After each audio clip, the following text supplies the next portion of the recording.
A $93,609 version of the electric F-150 shows how a big battery and two motors can turn America's most popular vehicle into a better pickup truck. Remember Normcore, the short-lived fad from 2014 when trendsetters ran out of ideas and donned the same blue jeans, khakis, sweats, t-shirts, and plaid button-ups that the rest of us have been wearing for 30 years? The term entered and exited the American lexicon in a single breath, but the idea of trying to stand out by blending in is once again having a moment. The hottest vehicle of 2022 is an electric truck that's practically indistinguishable from America's best-selling new vehicle, the gas-chugging Ford F-Series pickup. That's the view from the outside, at least. Slide behind the wheel of the 2022 Ford F-150 Lightning, though, and the transformation feels as monumental as the idea is simple. When you swap the gas bits for electric parts, a Ford F-150 finally feels like more than a supersized and motorized wheelbarrow. Electrifying this truck has imparted a sense of luxury car isolation and sport sedan intensity. 1 second it's sailing serenely down the freeway, the next it's charging furiously toward triple-digit speeds. Ford stirred up some 200,000 reservations for the Lightning by touting a $40,000 starting price, up to 320 miles of range, and a 0 to 60 mph time in the mid 4-second range, but of course you can't have all three of those things in one truck. The cheap model, for example, is the Pro Work Truck. The version tested here is a top-spec Platinum model, which means it packs the larger battery rated for 300 miles and a heady 580 horsepower, up from 230 miles and 482 horsepower in the base truck, at the eye-popping price of $92,669, and that's before accounting for the $940 worth of extras on our test model and any applicable tax rebates or incentives. Lightning quick reflexes. The F-150 Lightning's best attributes are the virtues of every F: it's smooth, it's quiet, and it unleashes a flood of torque with light switch immediacy. At the test track, the Platinum put down its 775 pounds-to-foot of torque with only a momentary slip of its front tires, blitzing from 0 to 60 miles per hour in 4.0 seconds and pulling relentlessly to its 110 mph speed limiter. That performance makes the modern Lightning more than a second quicker than every F-150 motor trend has tested. It does this despite gaining about 1,400 pounds over a comparable gas F-150, and although we'd normally bristle at the idea of a vehicle getting almost 30% heavier, the Lightning is unquestionably better for it. The 131 kWh battery anchors the Platinum with a low center of gravity and balanced weight distribution that presses the General Grabber HTS 60M Plus S tires into the pavement with nearly equal pressure. As a result, it can carry speed into a corner much more confidently than a nose-heavy gas truck. Ford engineers knocked it out of the park when it came to calibrating the braking system, too. The Lightning's one-pedal driving mode slows the truck smoothly and authoritatively all the way to a stop when you lift off the accelerator. And for those who prefer the conventional way of driving, the brake pedal feels so natural most owners will never know there are strings of ones and zeros translating their inputs into braking forces. Big truck vibes.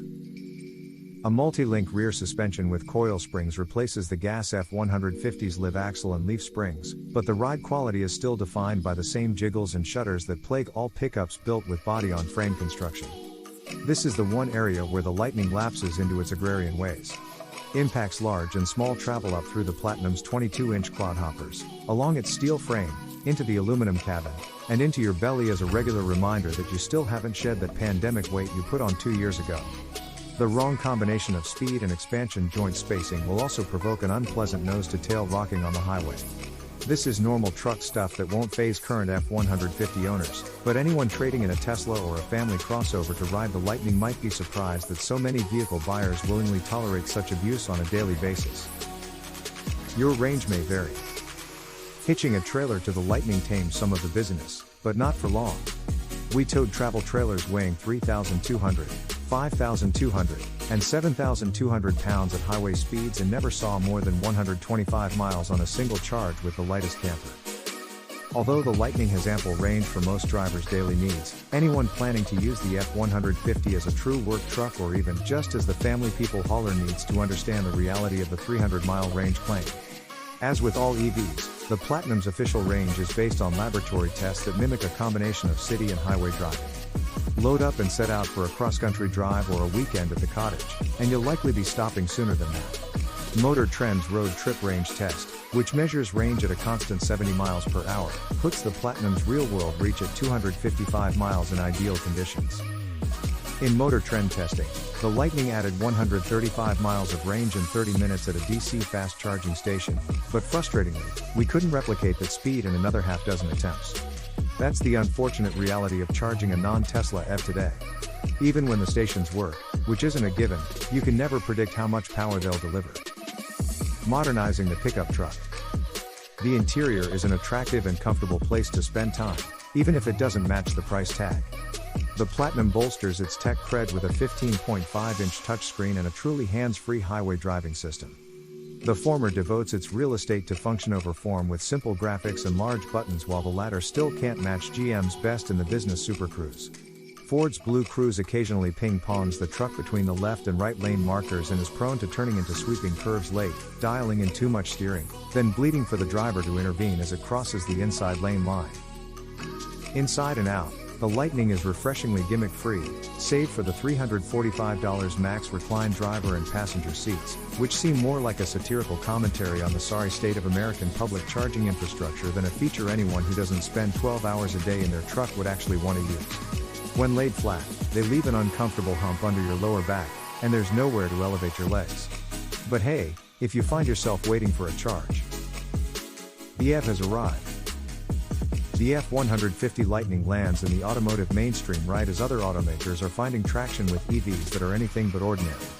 Hyundai's Ioniq 5 looks like it drove off a 1980s sci-fi film set, and Rivian has designed the friendliest pickup since the brains at Pixar dreamed up Tow Mater, but it's the success of the F-150 Lightning's basic box styling that proves electric cars aren't a passing fad.